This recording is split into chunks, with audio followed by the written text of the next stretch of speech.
On entame ce JT de l'économie avec les nouveaux pouvoirs de la NRT. Le Conseil du gouvernement a approuvé jeudi un nouveau projet de décret d'une extrême importance. Il s'agit du décret relatif à la procédure en matière de litige, de pratiques anticoncurrentielles et d'opérations de concentration économique suivies devant l'Agence nationale de réglementation des télécommunications.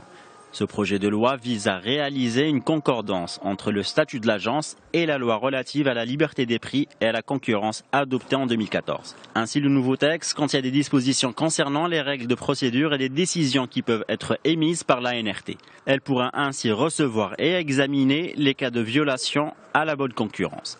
Il pourra adopter des procédures d'abstention, des amendes ou des sanctions. De même, elle pourra dorénavant ordonner de mettre fin aux pratiques anticoncurrentielles dans un domaine précis ou imposer des conditions spéciales. L'agence est également autorisée à formuler des ordres à l'encontre des institutions concernées par des allégations d'abus de position hégémonique ou de dépendance économique. Elle pourra effectivement leur demander de modifier, compléter ou résilier tous les accords et les contrats en vertu desquels la concentration du pouvoir économique a conduit à des abus sous peine d'amende.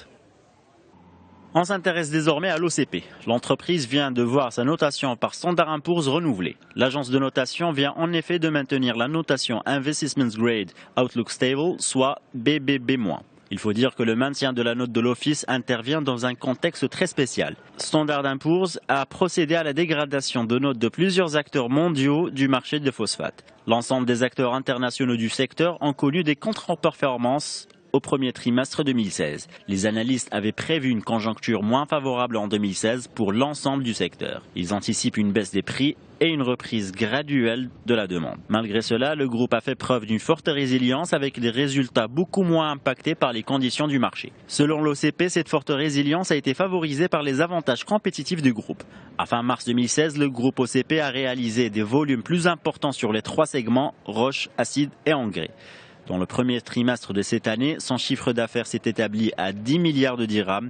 Cela correspond à une légère baisse de 5% par rapport au premier trimestre 2015. On revient avec le secteur du télécom.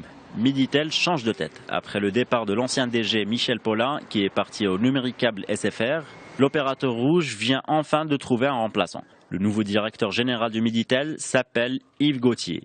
Il s'agit de l'actuel dirigeant de la filiale égyptienne de Orange depuis octobre 2011. Son nom sera proposé lors du prochain conseil d'administration du Miditel. Il a déjà été retenu par le groupe Orange Financecom et la CDG, actionnaire et administrateur de l'opérateur télécom. Actualité internationale cette fois. Le gouvernement espagnol a révisé à la hausse ses prévisions de croissance économique. Celle-ci pourra atteindre 3% en 2016.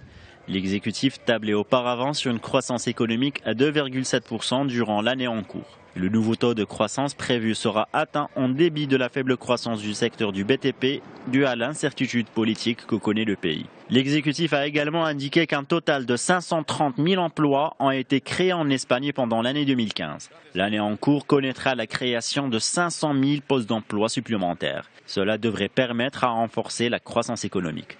La Banque centrale espagnole, quant à elle, table sur une hausse de 3,4% du PIB cette année. Cette révision à la hausse du taux de croissance s'explique par la bonne performance de l'économie espagnole lors du premier trimestre de l'année. Il s'agit d'un résultat direct de l'augmentation de la consommation intérieure estimée à 0,8%.